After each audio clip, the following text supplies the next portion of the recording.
Привіт, друзі! Мене звати отець Петро Майба. Я є священник Української греко-католицької церкви, духівник, а також голова громадської спілки «Католицька освіта».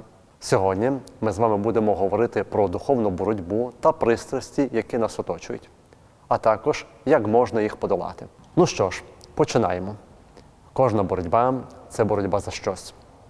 Духовна боротьба – це боротьба за зв'язок із Богом та протидія тому, що нас від Нього віддаляє. Ця боротьба полягає в тому, щоб дати можливість Богові в мені бути Богом. Духовна боротьба починається із пристрасті, яка є початком моєї можливості віддалитися від Бога та втратити Його благодать, тобто зв'язок із Ним. Пристрасть – це чуттєвий потяг або відраза до чогось.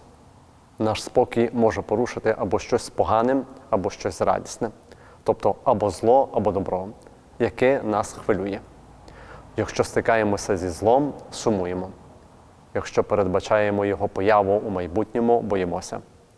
Коли тішимось чимось добрим, у нас зароджується відчуття насолоди. Коли ж думаємо про те, як будемо тішити чимось у майбутньому, пізнаємо хіть.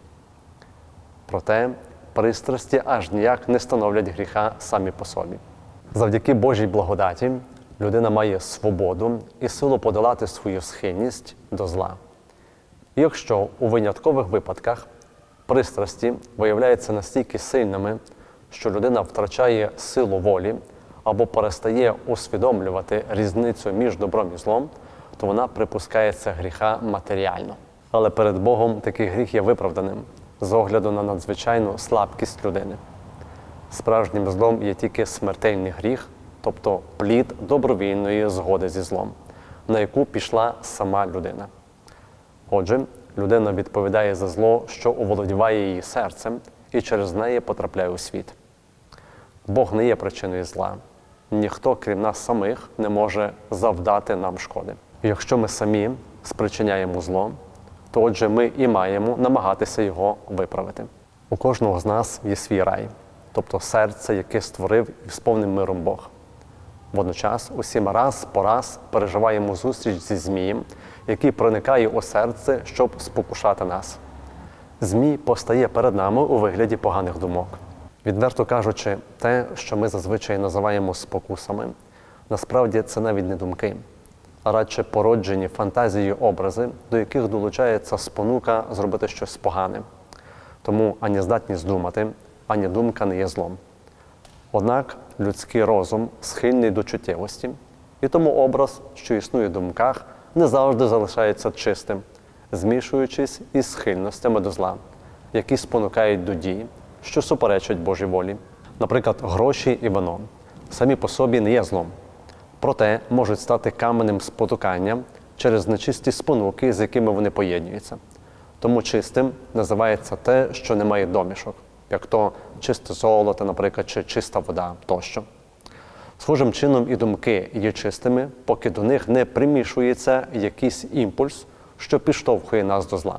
Маємо розуміти, щоб подолати пристрасть, достатньо захотіти. Ніхто не має 100% влади над нашою свобідною волею. Як же нам бути, коли відчуваємо, що нами опановують пристрасті? Перше, слід зупинитися і запитати себе, до чого спонукає мене ця думка. Друге, запитую себе, чи добре зробити так, як думка пропонує. І третє, останнє, яким буде моє рішення щодо цієї думки. Щасливий той, хто спроможний подолати погану думку, як тільки вона з'являється. Бог оцінює те, до чого людина добровільно прагне, а не те, що вона відчуває супереч своїй волі. Таким чином, людина здатна віднайти внутрішню гармонію та душевний спокій. Душевний спокій не є тривалим, якщо його не оберігати.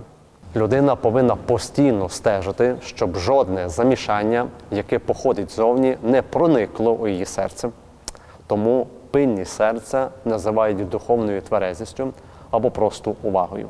Кожен вчинок людини повинен бути свідомим і добровільним. Чим нижчий рівень нашої свідомості, тим частіше ми стаємо жертвами уяви, якихось мрій, нав'язливих ідей чи певного різновиду сплячки. Деякі люди під час сповіді звинувачують себе у тому, що мали погані думки. Але водночас не можуть відповісти на запитання, погодилися вони з цими думками чи ні. Така непевність може завдати душевному спокою неабиякої шкоди.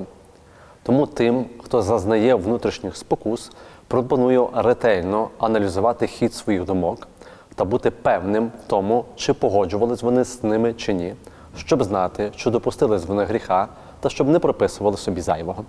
Пропоную вам наступну практичну вправу. Попробуйте взяти собі якийсь один обов'язок, який під час якогось певного періоду часу ви будете виконувати щодня. Особливо постарайтесь робити те, що вам більше всього коштує. Наприклад, застелити за собою ліжком, чи, наприклад, помити після себе посуду, чи щось таке, що дійсно вам робить проблему. Якраз це допоможе вам допомогти опанувати собою, допоможе вам змінити своє ставлення до цієї речі, а також дасть нагоду зрости і змогти подолати трудність, з якою ви стикаєтесь. Пам'ятаємо, що кожне досягнення в духовній боротьбі – це нагода для нас зрости, досягти якогось вищого рівня, стати кращими, здобути власне щастя.